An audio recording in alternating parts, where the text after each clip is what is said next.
உன் வெற்றிய பத்தி நீ மத்தவங்க கிட்ட தம்பட்டம் அடிக்கிற அதே நிமிஷத்துல உன்னை எப்படி கீழே இழுக்கலாம்னு ஒரு கூட்டம் பிளான் பண்ணிட்டு இருக்குன்னு உனக்கு தெரியுமா? மாவீரன் ஷக ஜுலுவோட போர் தந்திரத்தை பயன்படுத்தி அந்த கூட்டத்தை எப்படி வீழ்த்துறதுன்னு இன்றைக்கு தெரிஞ்சுப்ப. நீ பண்ற மிகப்பெரிய தப்பு என்ன தெரியுமா? நான் இதை செய்ய போறேன், அதை செய்ய போறேன்னு நீ கத்துற ஒவ்வொரு முறையும் உனக்கு தெரியாமலேயே உன் முதுகில் ஒரு டார்கெட் போர்டை நீயே மாட்டிக்கிறாய். இந்த உலகம் ஒரு காடு. இங்க வேட்டைக்காரனை விட வேட்டைக்காரன் மாதிரி நடிக்கிற மிருகங்கள் தான் அதிகம். நீ ஒரு சிங்கமா இருக்கலாம், ஆனா ஒரு சிங்கத்தோட கர்ஜனை மத்த விலங்குகளை உஷார்படுத்திடும். நீ ஜெயிக்கிறதுக்கு முன்னாடியே உன் எதிரிகளை உஷார்படுத்துறது புத்திசாலித்தனம் இல்ல, அது முட்டாள்தனம். கண்ணாடியை பார். நீ ஒரு பலியாடா இல்ல மத்தவங்க கண்ணுக்கே தெரியாத ஒரு வேட்டைக்காரனா? இந்த வீடியோவை பார்க்கிற ஆயிரக்கணக்கான பேர்ல நீயும் ஒரு வேடிக்கை பார்க்கிறவனா மட்டும் இருக்காது.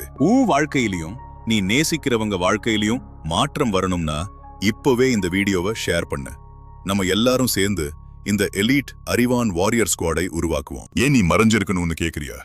என்ன, மாடர்ன் ப்ரொஃபஷனல் சாபட்டூர்ஸ், கார்ப்பரேட் நரிகள் ரொம்ப ஆபத்தானவங்க.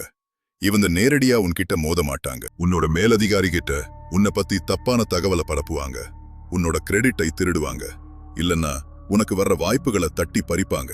சைக்காலஜில டால் பாப்பி சிண்ட்ரோம் அப்படின்னு ஒரு விஷயம் இருக்கு. எந்த பூ ரொம்ப உயரமா வளருதோ அதைத்தான் முதல்ல வெட்டுவாங்க. நீ மத்தவங்களை விட அதிகமா உழைக்கிறப்போ, அதிகமா சாதிக்கணும்னு நினைக்கிறப்போ உன்னை சுத்தி இருக்கிற ஆவரேஜ் ஆட்கள் பயப்படுறாங்க. அவங்க பயந்தா உனக்கு எதிரா மாறுது. உன் கூடவே இருந்து குடிபடிக்கிற அந்த கார்ப்பரேட் ஸ்னேக் யாருன்னு உனக்கு தெரியுமா? ஆப்பிரிக்காவையே நடுங்க வச்ச மாவீரன் ஷாகா ஜுலுவோட போர் தந்திரம் உலகத்துக்கே ஒரு பாடம். அவர் இம்பி அப்படின்னு ஒரு படை அமைப்பை உருவாக்கினார். இது ஒரு எருமையோட கொம்பு மாதிரி இருக்கும். எதிரிக்கு முன்னாடி நிக்கிற படை ரொம்ப சாதாரணமா பலவீனமா தெரியும். அதுதான் செஸ்ட். ஆனா புல்லுக்கு பின்னாடி யாருக்கும் தெரியாம ரெண்டு பக்கமும் வளைஞ்சு வர்ற படைதான் ஹார்ன்ஸ். எதிரிக்கு தான் சுத்தி வளைக்கப்பட்டிருக்கும்னு தெரியறப்போ அவன் கதை முடிஞ்சிருக்கும். உன் வாழ்க்கையில உன் ஜாப் அல்லது நீ வெறில காட்டுற உழைப்பு தான் அந்த செஸ்ட். நீ ஒரு சாதாரண ஆள் மாதிரி, எனக்கு எதுவுமே தெரியாது, நான் இங்க வேலை பார்க்கறேன்னு நடிக்கிற அந்த பிஹேவியரல் கேமோஃப்ளாஜ் தான் உன் பாதுகாப்பு. ஆனா உன்னோட உண்மையான லட்சியம், உன் நெக்ஸ்ட் பிக் மூவ், உன் சைட் ஹசல் அந்த ஹார்ன்ஸ் மாதிரி இருக்கணும். அது யாருக்கும் தெரியக்கூடாது. அடுத்த 24 மணி நேரத்துல உன் ரகசியத்தை யார்கிட்டயாவது சொல்லணும்னு தோணுதா? நில், அங்கதான் உன் தோல்வி ஆரம்பமாகுது. இப்போ அறிவியலுக்கு வருவோம். கிரேமேன் தியரி பத்தி கேள்விப்பட்டிருக்கியா? ஒரு கூட்டத்துல ஒருத்தன் மட்டும் கோட் சூட் போட்டிருந்தா எல்லாரும் கவனிப்பாங்க. ஒருத்தன் மட்டும் பிச்சைக்காரன் மாதிரி இருந்தா எல்லாரும் கவனிப்பாங்க. ஆனா எவன ஒருத்தன் பார்த்த உடனேயே மறந்துடுவோமோ அவன்தான் கிரேமேன். அவன்தான் அங்க இருக்கிறதுலேயே பயங்கரமான ஆள். ஏன்னா அவனால மத்தவங்க கவனத்தை ஈர்க்காம எதையும் செய்ய முடியும். இததான் சிக்னல் டு நாய்ஸ் ரேஷியோன்னு சொல்றோம். உன் சிக்னலை குறைச்சிக்கோ. உன் ஆபீஸ் மீட்டிங்ல நீதான் முதல்ல பேசணுமா? தேவையில்ல, எல்லாரும் பேசி முடிக்கட்டும், அவங்க காடை வெள்ள போடட்டும். நீ அமைதியா கவனி. நீ எவ்வளவுக்கு எவ்வளவு அமைதியா இருக்கியோ அவ்வளவுக்கு அவ்வளவு உன்னோட எதிரிகளுக்கு நீ ஒரு அன்சால்வ்ட் மிஸ்ட்ரியா இருப்பாய். இந்த பிஹேவியரல் கேமோஃப்ளாஜ் அப்படின்றது பயந்து ஓடுறது கிடையாது. இது ஒரு டாக்டிக்கல் ரிட்ரீட். அமேசான் காடுகள்ல வாழ்ற மாட்சேஸ் பழங்குடியினர கவனி. அவங்க ஒரு ஜாகுவார் புலிய வேட்டையாட போகும்போது ஜாகுவார் மாதிரியே சத்தம் போடுவாங்க. காத்தோட சத்தத்தையும் இலையோட சத்தத்தையும் அப்படியே மிமிக் பண்ணுவாங்க. காடு அவங்களோட ஒரு பகுதியாவே மாறிடும். அவங்க அங்க இருக்காங்கன்னே தெரியாது. அதே மாதிரிதான் உன் ப்ரொஃபஷனல் லைஃப்லயும். உன் எதிரி உன்னை ஒரு சாதாரண ஆளுன்னு நினைச்சிட்டு இருக்கட்டும். அவனோட கோபத்தையும் பொறாமையையும் அவன் உனக்கு மேல இருக்கிறவங்க கிட்ட காட்டிட்டு இருக்கட்டும். ஆனா நீ ஒரு கோஸ்ட் மாதிரி யாருக்கும் தெரியாம உன் திறமைய வளர்த்துக்கோ. சர்டிபிகேஷன் படி புது ஸ்கில் கத்துக்கோ. யாருக்கும் தெரியாம பிசினஸ் பிளான் பண்ணு. நினைச்சு பாரு, ஒரு வருஷம் கழிச்சு அதே சப்போர்டேஜர், போலி வேடதாரி உன் முன்னாடி வந்து நிக்கும்போது நீ அவனுக்கு மேல ஒரு பொசிஷன்ல இருப்பாய். அவன் அதிர்ச்சியில நிக்கும்போது நீ சொல்ல வேண்டிய ஒரே வார்த்தை, இப்ப புரியுதா நான் ஏன் அமைதியா இருந்தேன்னு? கண்ணாடிய பார்த்து உனக்குள்ளேயே சொல்லிக்கோ, நான் மத்தவங்க கண்ணுக்கு தெரியாம வளர்ற ஒரு ஆலமரம். நீ ஒரு சாதாரண செடி கிடையாது, யாரோ ஒருத்தன் வந்து மிதிச்சிட்டு போக. நீ வளர்ந்து நிக்கும் போதுதான் உன்னோட நிழல் கூட மத்தவங்களுக்கு தெரியும். இப்போவே ஒரு சபதம் இடு. உன் லட்சியத்தை அடுத்த 30 நாளைக்கு யார்கிட்டையும் சொல்ல மாட்டேன்னு உனக்குள்ளேயே ஒரு வாரியர் ஓத் இடு. இந்த ஒரு மாசம் நீ எடுக்க போற ஸ்டெல்த் மோட் தான் உன் வாழ்க்கையையே மாத்த போகுது. அடுத்த பகுதிக்கு போறதுக்கு முன்னாடி நீ ஒரு விஷயத்தை புரிஞ்சுக்கணும். உன் ரகசியம்தான் உன்னோட சக்தி. அந்த சக்தியை மத்தவங்க கிட்ட கொடுத்து உன்னையே நீ பலவீனப்படுத்திக்காத. இப்போ எப்படி அந்த கில் ஷாட் அடிக்கிறது, எப்போ உன்னோட கேமஃப்ளாஜை கழட்டி போடணும்னு சொல்ல போற.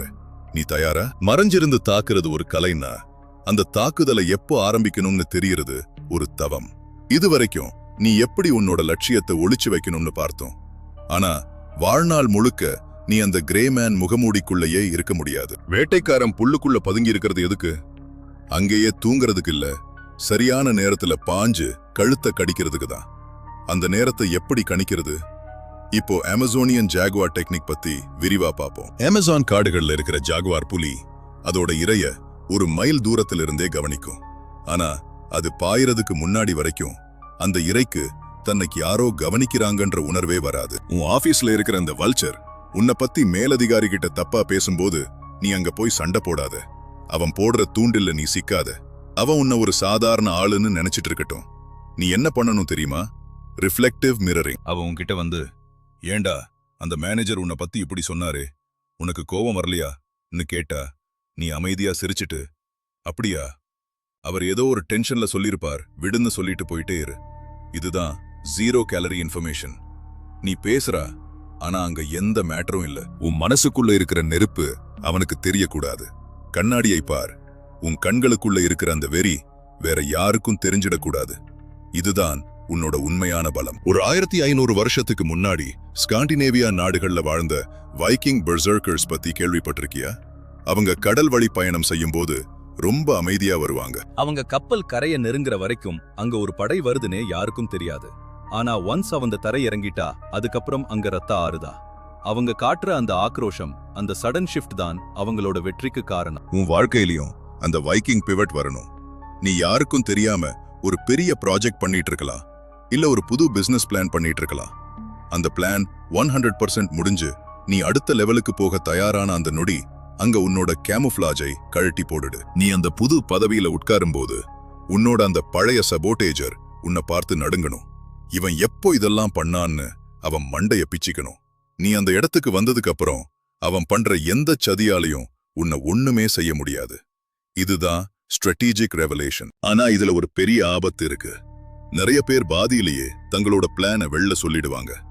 ஒரு சின்ன பாராட்டு கிடைச்ச உடனே நான் இதை பண்ணிட்டு இருக்கேன் தெரியுமான்னு சொல்லிடுவாங்க. இதுதான் டோபமீன் ட்ராப். நீ செய்ய போற விஷயத்த சொல்லும்போது உன் மூளைக்கு ஒரு போலி திருப்தி கிடைச்சது. அதனால உன்னோட உழைப்பு குறையுது.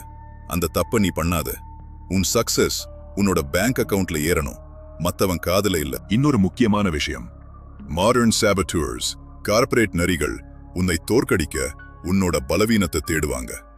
நீ அமைதியா இருக்கும்போது அவங்களுக்கு உன்னோட பலவீனமே தெரியாது. சன் ட்சூ அவரோட ஆர்ட் ஆஃப் வார்ல சொல்லியிருப்பார், எதிரிக்கு தெரியாத உன் பலத்தை விட அவனுக்கு தெரியாத உன் பலவீனம்தான் உன்னை ஜெயிக்க வைக்கும். நீ யார நேசிக்கிற, உனக்கு என்ன பிடிக்கும், உனக்கு எது மேல பயம் இருக்கு, இது எதுவுமே உன் ப்ரொஃபஷனல் உலகத்துல யாருக்கும் தெரியக்கூடாது. நீ ஒரு ரோபோட் மாதிரி, ஒரு மிஷின் மாதிரி வேலை செய். ஆனா அந்த மிஷினுக்குள்ள ஒரு மனுஷன் இருக்கா, அவன் ஒரு மிகப்பெரிய சாம்ராஜ்யத்தை கட்டிட்டு இருக்கான்னு அவங்களுக்கு தெரியவே கூடாது. உனக்கு ஒரு சேலஞ்ச் தர. அடுத்த 30 நாளைக்கு உன் ஆபீஸ்லயோ உன் ஃப்ரெண்ட்ஸ் சர்க்கிள்லயோ நீ யாரையும் விமர்சனம் செய்யாதே, யாரையும் புகழ்ந்து பேசாதே. ஜஸ்ட் ஒரு அப்சர்வரா மட்டும் இரு. உன் வாயை திறக்காமலேயே நீ எவ்வளவு விஷயத்தை கத்துக்கிறன்னு பாரு. எவன் யார பத்தி தப்பா பேசுறா, யாருக்கு யார் மேல பொறாமை இருக்கு, இந்த மொத்த ஜாதகமும் உன் கைக்கு வரும். இந்த தகவல்களை உன்னோட ஆயுதமா மாத்திக்கோ. ஆனா அந்த ஆயுதத்தை இப்போ எடுக்காத. எப்போ அந்த துரோகி உன்னை தாக்க வர்றானோ அப்போ அவன் செஞ்ச பழைய தப்பை எடுத்து அவன் முன்னுன்னாடி வை. அதுதான் செக்மேட். நீ ஒரு வாரியர். ஒரு வாரியர் எப்பவுமே சத்தம் போட்டுட்டு இருக்க மாட்டா, அவனோட வால் தான் பேசும். இப்போவே உன் மனசுக்குள்ள ஒரு உறுதி எடு. என் வளர்ச்சி ரகசியமா இருக்கும், ஆனா என் வெற்றி உலகத்தையே அதிர வைக்கும். உன் கூடவே இருக்கிற அந்த ஸ்னேக்ஸை பார்த்து பயப்படாதே. பாம்பை பிடிக்க தெரிஞ்சவனுக்கு அது வெறும் கயிறு தான். நீ அந்த பாம்புகளுக்கு நடுவுல விளையாடுற ஒரு மகுடி ஊதுறவன். உன் ராகத்துக்கு அவங்கள ஆடவை. இந்த வீடியோ இப்போ முடிய போகுது, ஆனா உன் இன்விசிபிள் ஜேர்னி இப்போதான் ஆரம்பமாகுது. இந்த நிமிஷத்துல இருந்து நீ ஒரு கோஸ்ட். உழைப்புல மட்டும் உன் உருவம் தெரியட்டும், ஆனா உன் உத்திகள் யாருக்கும் புரியக்கூடாது.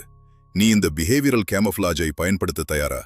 நீ ஒரு சாதாரண ஆள் இல்ல, ஒரு தலைவன்னு உலகுக்கு காட்டு. இந்த கருத்து உனக்குள்ள ஒரு நெருப்பை உண்டாக்கி இருந்தா கமெண்ட்ல வாரியர் அப்படின்னு டைப் பண்ணு. நம்ம அறிவான் வாரியர் ஸ்குவாட்ல நீ ஒரு உண்மையான மெம்பர்னா உன் பேருக்கு பக்கத்துல இந்த வார்த்தையை நான் பார்க்கணும். அடுத்த வீடியோல உன்னை இன்னும் ஒரு பவர்ஃபுல் ஆயுதத்தோட சந்திக்கிறேன். அது வரைக்கும் ஸ்டே சைலண்ட், ஸ்டே டெட்லி.